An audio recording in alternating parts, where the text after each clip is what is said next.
বন্ধুরা, Hunter x হান্টারের grid island আর্কের এমন এক পর্যায়ে আমরা আজ পৌঁছেছি যেখান থেকে গল্পের মোড় 180 ডিগ্রি ঘুরে যেতে চলেছে।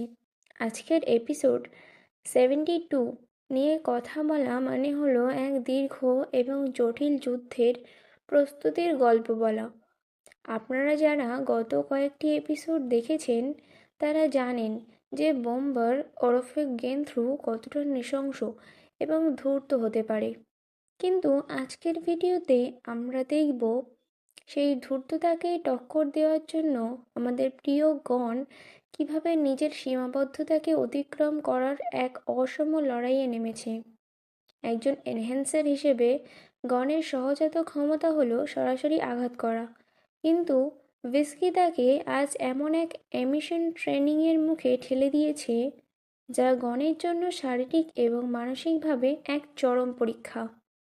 আমরা আজ এই ট্রেনিংয়ের প্রতিটা ধাপ ব্যবচ্ছেদ করব এবং বুঝব কেন এটি গেন্থ্রুর বিরুদ্ধে গণের একমাত্র তুরুপের তাস হতে চলেছে।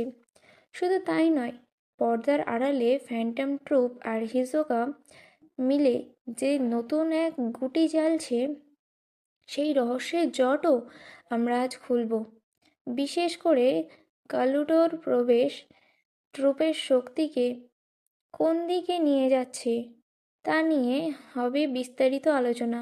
আর ভিডিওর সবচেয়ে বড় আকর্ষণ হলো মিস্টার বাটেরার সেই শক্ট করা সিদ্ধান্ত।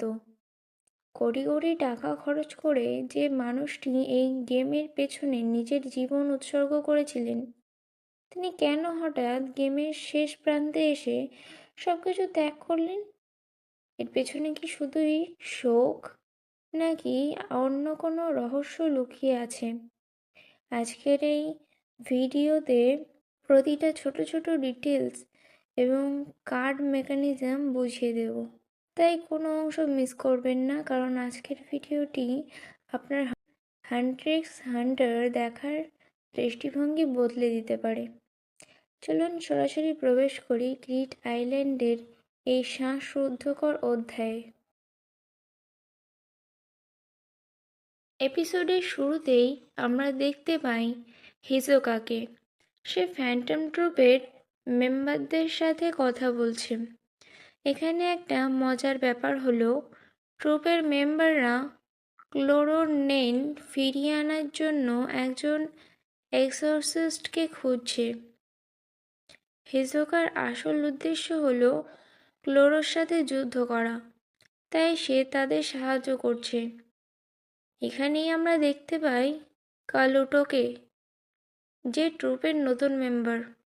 কালুটোর ক্ষমতা এবং হিজোকার চাতুর্য এই অংশটাকে বেশ রহস্যময় করে তোলে। এবার আসা যাক গন, কিলুয়া এবং ভিস্কির কাছে। তাদের মূল লক্ষ্য হলো ব্রেথ অফ আর্কএঞ্জেল কার্ডটি পাওয়া। সিঙ্গেল স্টার হান্টার সেসগিরার দলের সাথে তাদের একটা চুক্তি হয়। সেসগিরা বুঝতে পারে যে গণরা এখনও গেন্থ্রুকে হারানোর মতো শক্তিশালী নয়, তবে তাদের শক্তি গেন্থ্রুকে অস্থির করে তুলতে পারে।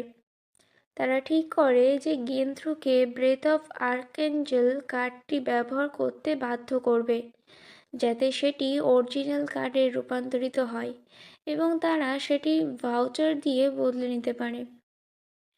ট্রেনিংয়ের অংশটি খুব ইন্টারেস্টিং। ভিস্কি গনকে এমিশন ট্রেনিংয়ের লেভেল 5 শেখাচ্ছে। গনকে একটি নির্দিষ্ট উচ্চতায় নিজের নেইন ছুঁড়ে মারতে হবে এবং শরীর থেকে বিচ্ছিন্ন হয়েও সেই শক্তির অস্তিত্ব বজায় রাখতে হবে। এটা কিন্তু গনের জন্য খুব কঠিন, কারণ গন জন্মগতভাবে একজন এনহ্যান্সার। ভিস্কি জানে যে গেন্থ্রুর মতো চতুর শত্রুকে হারাতে হলে গনের কাছে একটি লং রেঞ্জ অ্যাটাক থাকা প্রয়োজন। গন বারবার চেষ্টা করছে, কিন্তু প্রথমে সে ব্যর্থ হয়। এই ট্রেনিংয়ে তার ধৈর্য আর কষ্টের পরিচয় পাওয়া যায়। অন্যদিকে গেন্থ্রু বা বোম্বার গেমের বাকি খেলোয়াড়দের ওপর অত্যাচার চালাচ্ছে। সে স্পেল কার্ড শপের বাইরে অপেক্ষা করছে এবং যারা নতুন কার্ড নিয়ে বেরোচ্ছে তাদের কাছ থেকে কার্ড ছিনিয়ে নিচ্ছে। সেসগেরার দল একটা চতুর ট্যাগ গেম শুরু করে, যাতে গেন্থ্রু তাদের ধরার জন্য মূল্যবান কার্ড খরচ করে ফেলে। এতে করে গেন্থ্রুর কার্ডের স্টক কমে যাবে এবং গনদের ট্রেনিংয়ের জন্য বাড়তি সময় পাওয়া যাবে। গেন্থ্রু অনেকটা ইঁদুর বেড়াল খেলায় মেতে উঠেছে।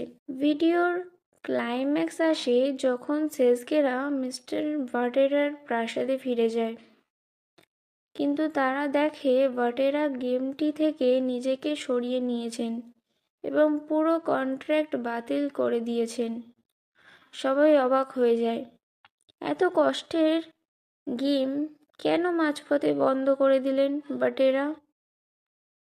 ভাটেরা বলেন যে তিনি আর এই গেমে আগ্রহী নন। সে তার রুমের বসে একাই কেঁদে যাচ্ছে, কিন্তু কাউকে বুঝতে দিচ্ছে না।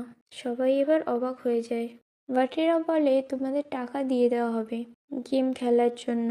আর তখনই গেন্থ্রু গেমের বাইরে চলে আসে এবং সে একজন গার্ডকে শেষ করে দেয়।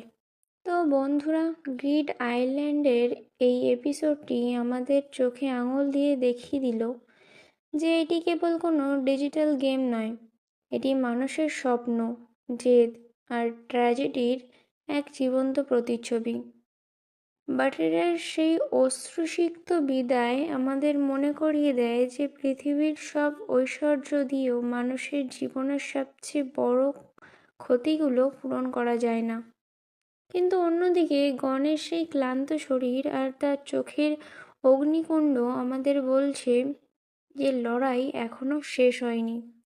গেন্থ্রুর মতো একজন সাইকোপ্যাথ ভিলেন যখন প্রতিটি কার্ড ছিনিয়ে নিয়ে প্রাণ নিয়ে নিচ্ছে, তখন গণের এই নতুন অ্যামিশন শক্তি কি পারবে তাকে রুখে দিতে? নাকি অসাধ্য সাধনের চেষ্টায় গণ নিজেই নিজের বড় কোনো ক্ষতি করে বসবে?